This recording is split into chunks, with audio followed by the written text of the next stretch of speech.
अस्सलाम वालेकुम दोस्तों, आज तो वास्ते माशाल्लाह बकरी लेंदी बड़े ही आला क्वालिटी दी माशाल्लाह खूबसूरती माशाल्लाह चेक कर रहे हैं कितना प्यारे कलर च माशाल्लाह। और ब्लैक मक्खी चीनी जनाब इसनूं आखदे न पे। मूँह जनाब 6 दंद है, क्योंकि जितने तक चौगी या छिग्गी ना हो उन्ने तक क्रॉस नहीं करानी चाहिए, क्योंकि वो हाइट कद नहीं फिर जानवर करता। और माशाल्लाह खूबसूरत बकरी ने पे तो और माशाल्लाह ये थले एक बकरा है पिया, बकरा भी माशाल्लाह ब्लैक मक्खी चीनी बड़ा क्वालिटी वाला। तो लो जनाब कोई खड़ छड़ नहीं मारा जनाब। दुध जो एक टाइम का पिया कन्फर्म जनाब, अगर तुम चोना चाहो तो किलो दुध का माशाल्लाह पिया एक टाइम का। तो माशाल्लाह कोई खड़ छड़ नहीं मारा, हाथ भी तो नरम करके खाने बिल्कुल नरम, बिल्कुल नरम शरम, इन पर कोई इतना खड़ नहीं मारा। एक होता भी लोग खड़ मार के वीडियो बनाई, क्योंकि 24 घंटे माशाल्लाह बच्चे का दुध पी रहा। तो हुण जनाब तुहानूं बच्चा भी खाने जो दुध का पी रहा है वो भी तुहानूं चेक करें। लो जनाब चेक कर सकते हैं माशाल्लाह बड़ा खूबसूरत इन्हें क्वालिटी वाले ने। उम्र जो पी भाई जी सिर्फ 8 दिनों का इन्हें नाड़ा भी थल्लों चेक कर सकते हैं बकरे का। ये नाल पिया तो सिर्फ 8 दिनों का, तो लगता इस तरह कि जिमें महीने डेढ़ का पिया। वो भी तुहानूं क्वालिटी दसांगे कि जनाब एक महीने का है या नहीं, तुहानूं प्रूफ देवांगे फुल प्रूफ, क्योंकि वीडियो तुसीं एंड तक वेखो इंशाल्लाह प्रूफ दिसा है। तो मार्केट रेट इस बकरी का लगे जो तुहाडे कोल 33,000 34,000 रुपये मांग रहे हैं, लेकिन बिल्कुल मुनासिब राइट इंशाल्लाह 30,000 रुपया आप तुहाडे कोल लिसा बिल्कुल मुनासिब।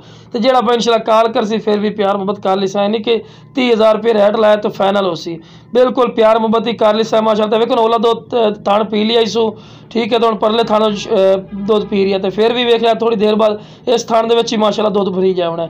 और ये दुध वाली बकरी की निशानी भी होंगी नहीं, ठीक है ना। तो बंदा सैड तो हो गया, इकली बकरी खलोती कि तुहानूं पता भी लगे कि माशाल्लाह इसे दो जिन्ना बच्चा है पिया। बाद लोग एवं जिन्ना बच्चे नाल जिन्ना पा के जिन्ना भी खा देंगे। तो बड़ी माशाल्लाह खूबसूरत है, वेखो नाल दुध बाहर आई है पे ओले थान दे विच ही। तो माशाल्लाह क्वालिटी वाली बकरी ने। हुण जितनी गल्लां करे बंदा फायदा कोई नहीं, तुसीं खुद ही चेक कर सकते हैं कि माशाल्लाह ओला थान उस खाली किया, वेखो फिर भरा गया थान, ठीक है ना। बड़ी क्वालिटी वाली माशाल्लाह बकरी ने पई, और चंगे जड़ना ताल वाली ने पई। ताल का मतलब है चंगे दुध वाली माशाल्लाह बकरी ने पई। तो जो बकरा पे इंशाल्लाह 1-2 महीना बाद इन्हें अपना पैसे पूरे कर देने। सिर्फ ये बकरा ही कम से कम थोड़ा 25,000 रुपये 3-1 महीना बाद हो जाना है।